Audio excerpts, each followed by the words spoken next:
What's up everyone? I'm back today with a video that so many of you have been asking about. We're looking at sensitivity, graphics, keybinds, tips, tricks, basically all of the settings. I am on PC, but there are settings that can benefit console and controller players as well. Let's jump right in, starting with keyboard and mouse. So first off, we have mouse sensitivity. I play on a 4.8 sensitivity and a 0.9 ADS sensitivity multiplier, and I do play on an 800 DPI. If your shots are ever feeling shaky, lowering your sense could definitely help. Tracking targets, help you flick shots, all of that. But yeah, I see a lot of people that play on way too high of a sensitivity. Of course, not copy and paste here, choose what's best for you. Keep going down to mouse advanced settings. I do play on an instant transition timing and relative. Monitor distance coefficient is 1.33. Nothing here for the mouse calibration. 80 mouse wheel delay if you want to use your mouse wheel to YY. 80 is a pretty good number for that.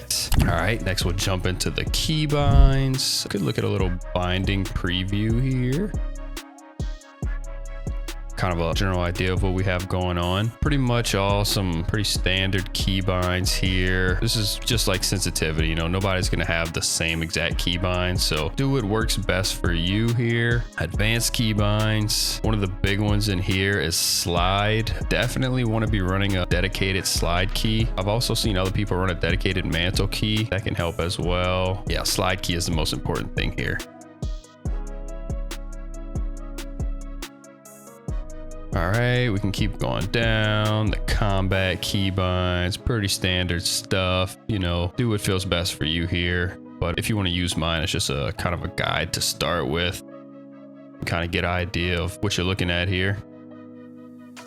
I do use 1 and 2 to switch to my first weapon and my second weapon. And of course, a dedicated melee keybind. That's a huge help for quickly pulling out that knife and just running faster, getting around the map faster. But I really like having my first weapon and second weapon here. That way, like if I'm plating up, I can hit one and I know my primary is coming out. Or if I'm running around, stuff happens and I need my secondary, I can just hit 2 and I know that's the gun that's coming out. It actually took me a little bit of getting used to, but it did help a good bit. Is that it here? That's about it.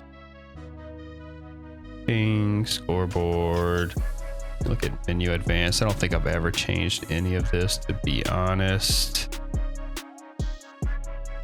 We can go through it. All right, next is movement. So for movement, sprint assist. This is gonna be a big one to keep your movement flowing.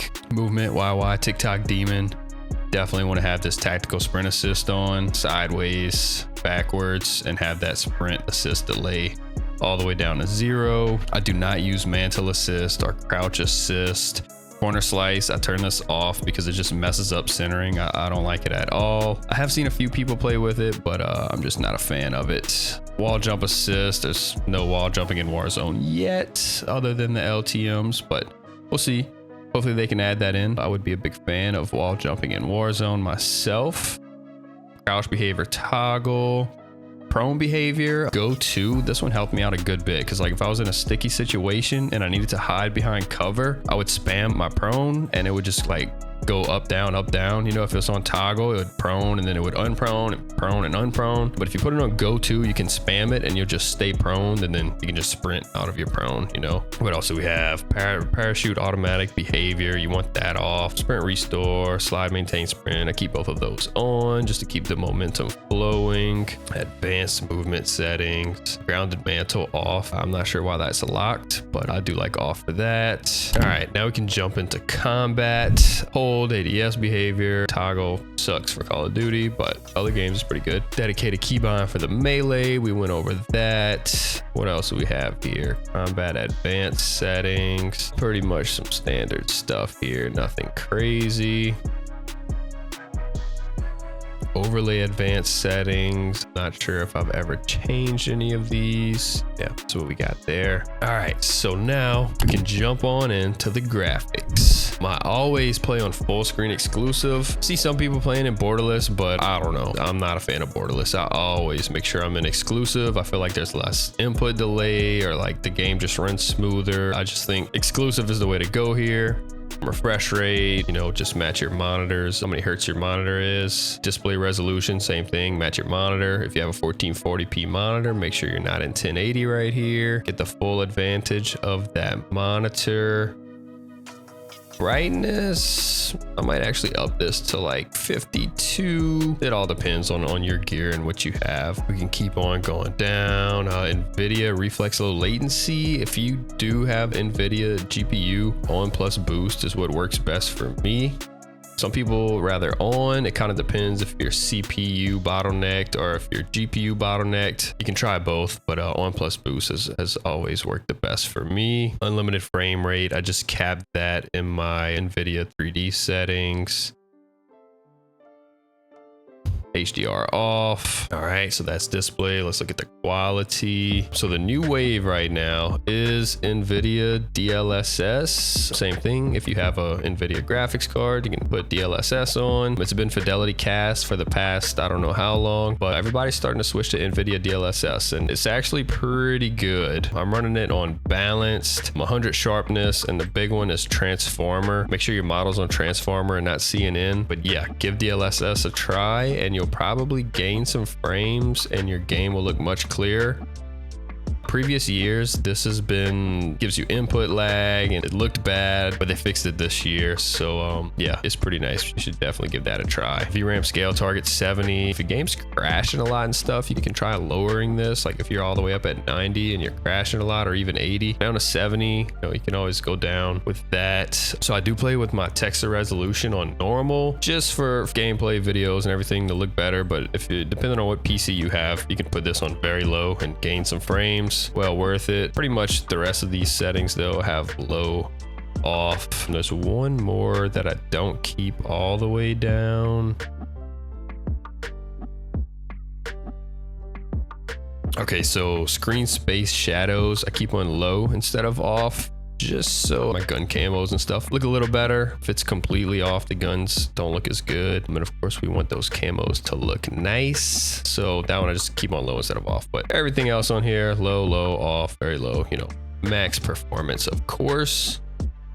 Field of view 120 always. Same thing, still kind of personal preference. Some people don't like 120, but it lets you see the most, especially on big maps on Warzone. You want to see as much as you can. Affected here, you don't want independent, you want affected. It doesn't zoom in as much whenever you ADS, and it gives you the feeling of less recoil visually. Less recoil. Same thing with weapon field of view wide. It's gonna feel like less recoil. But if you feel like your guns have more recoil than other people, check this setting right here. Both of these, none of these really matter. Motion blur, make sure your world motion blur, weapon motion blur are both off. You don't want motion blur on at all. Camera movement least, that way you're not having this weird bouncing stuff happen with your camera. It'll help out your vision a little bit. All right, so that's it for graphics. Next, we can get into some audio settings. Master volume 100. They say to keep this at 100 and then just lower your PC sound and it'll help out. I don't know how true that is, but I do it. You don't want any music volume. Definitely keep a little bit of dialogue volume on so you can hear like when enemy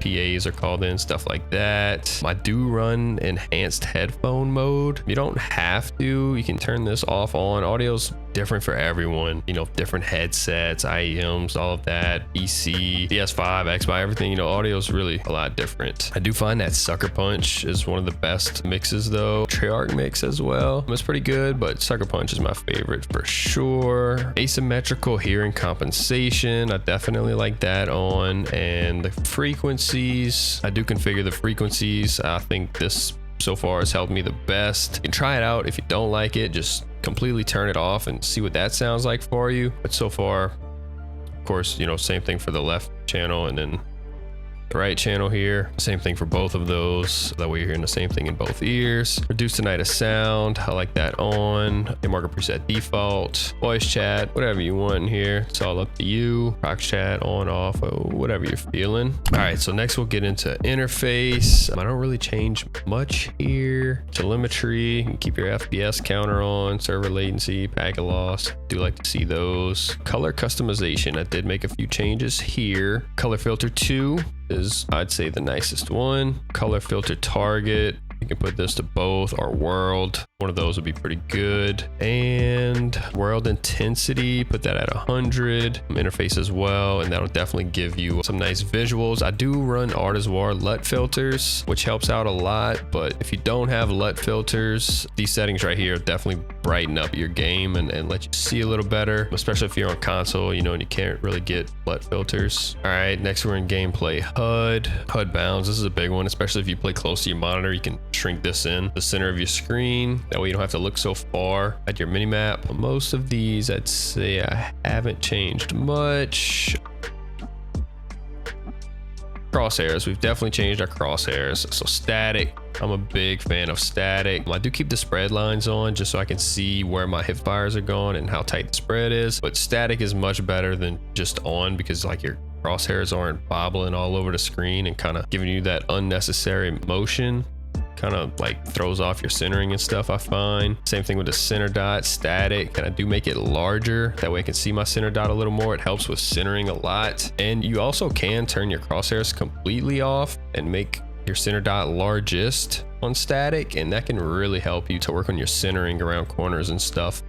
No presets on advanced motion control. Yeah, I don't really change anything here. Crosshair color, I do keep my crosshairs on green because I use a green center dot on my monitor, so they match. They don't always line up perfectly with the way Warzone is, but yeah, I just match it to my monitor's center dot. I think that's it, this area right here. Controller settings, of course, we know nothing about. That will be in somebody else's video. Let me know if you have any questions down in the comments below. I'll answer every single one. And as always, thanks for stopping by, and I'll see you in the next one.